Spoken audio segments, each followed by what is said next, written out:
আসসালামু আলাইকুম my lovely viewers, welcome back to my channel Marina's cooking show. আশা করেছি সবাই সুস্থ আছেন। আজকে আপনাদেরকে তৈরি করে দেখাবো খুবই সহজ এবং স্পেশালি ইফতারের জন্য ঝটপট একটি রেসিপি। সেটা হলো ছোলা মাখা বা অনেকে বলে চানা সালাদ। খুব সহজে এবং বাসায় থাকা সামান্য কয়েকটি উপকরণ দিয়ে খুব তাড়াতাড়ি যাতে রেসিপিটি তৈরি করা যায় সেভাবে আমি আজকে এই রেসিপিটি আপনাদেরকে তৈরি করে দেখাবো। তাহলে চলুন দেরি না করে ফুল রেসিপিটি দেখে আসা যাক।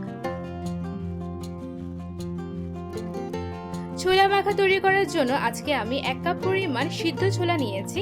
ছোলাটাকে আগেই আমি সারা রাত পানিতে ভিজিয়ে রেখেছিলাম এবং সেটাকে লবণ দিয়ে পরের দিন সিদ্ধ করে নিয়েছিলাম।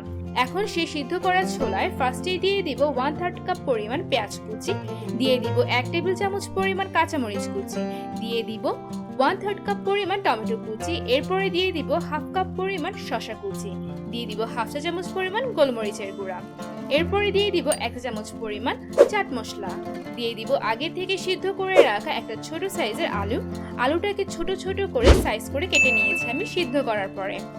এরপরে দিয়ে দিব 1 টেবিল চামচ পরিমাণ লেবুর রস। এই লেবুর রসটা সম্পূর্ণ ছোলার সালাদে একটা অন্যরকম ফ্রেশনেস অ্যাড করে।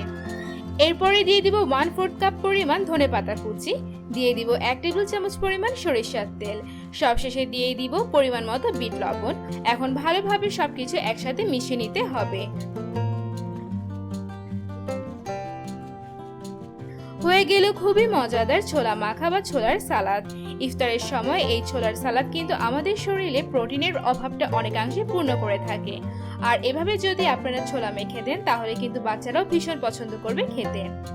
আশা করছি আজকের রেসিপিটি আপনাদের ভালো লেগেছে। আর আমার এই রেসিপিটি যদি আপনাদের ভালো লেগে থাকে তাহলে বাসায় অবশ্যই ট্রাই করবেন। আর আমার এই রেসিপিটি যদি আপনারা বাসায় ট্রাই করে থাকে তাহলে আমাকে পিকচার পাঠাতে কিন্তু একদম ভুলবেন না। ডেসক্রিপশন বক্সে আমার পেজ এবং গ্রুপের লিংক দেওয়া আছে। And please don't forget to give a like, comment and also share my videos if you like, and please subscribe to my channel and click the bell button to get the early notifications. Thank you for watching.